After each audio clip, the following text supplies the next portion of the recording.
اور $37 ملین کا گلوف 2 پروجیکٹ، جو کہ یہ گلیشیئرز ہوتے ہیں اور جو لیکس ہوتی ہیں اس میں سے جو سڈن پانی آتا ہے اس کی وجہ سے یہ پروجیکٹ شروع کیا جا رہا ہے، اور جس کو تیزی سے تکمیل کے لیے ماہانہ جائزہ بھی اس کا لیا جائے گا. سو پاکستان ڈیفینیٹلی، پاکستان میں بہت سارے گلیشیئرز بھی ہیں اور لیکس بھی ہیں، ان کو پروٹیکٹ کرنے کے لیے بڑی پاکستان تیزی سے میلٹ کر رہے ہیں، اس لیے یہ بڑا اچھا پروجیکٹ ہونے جا رہا ہے اگر اس پہ امپلیمنٹیشن بھی مکمل ہو جاتی ہے.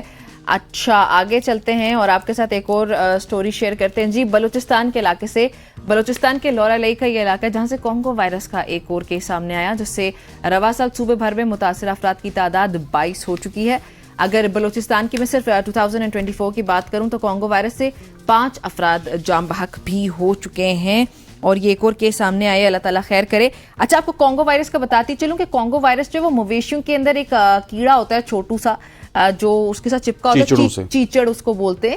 تو یہ مویشیوں کے جسم پہ جو چیچڑ ہوتے ہیں یہ چیچڑوں سے انسانوں میں منتقل ہوتا ہے اور اس کی علامات میں آپ کو پہلے تیز بخار ہوگا یا پھر خون بہنا شروع ہو جائے گا یا پھر آپ کو جسمانی کمزوری، نوزیٹک قسم کی فیلنگ آپ کے پاس آئے گی. اچھا اس وائرس سے بچاؤ کے لیے احتیاطی تدابیر اپنانا ضروری ہے. پلیز ابھی اگر ہم لوگوں کی یہ پروگرام دیکھ رہے ہیں یا ہماری ویڈیو اگر سوشل میڈیا پہ آپ دیکھ رہے ہیں تو آپ لوگ پلیز گوگل کریں، تھوڑی سی ریسرچ کریں کہ کیا احتیاطی تدابیر ہیں. جانوروں سے تھوڑا جو ہے ان کی صاف ستھرائی کا خیال رکھیں. اگر آپ نے کوئی مویشی مال مویشی پالا ہوا ہے تو کیونکہ چیچڑوں سے منتقل ہوتا ہے یہ وائرس، تو اپنا خیال رکھیں اور اپنے مویشیوں کا بھی خیال رکھیں. بالکل ایسے ہی آپ کو خیال رکھنا چاہیے اور اس وائرس سے بچنا چاہیے. اور دوسری جانب ایک اور چیز ہے جو کہ عوام کو بہت زیادہ تنگ کر رہی ہے اور قائمہ کمیٹی کے اجلاس کے حوالے سے بات کریں گے.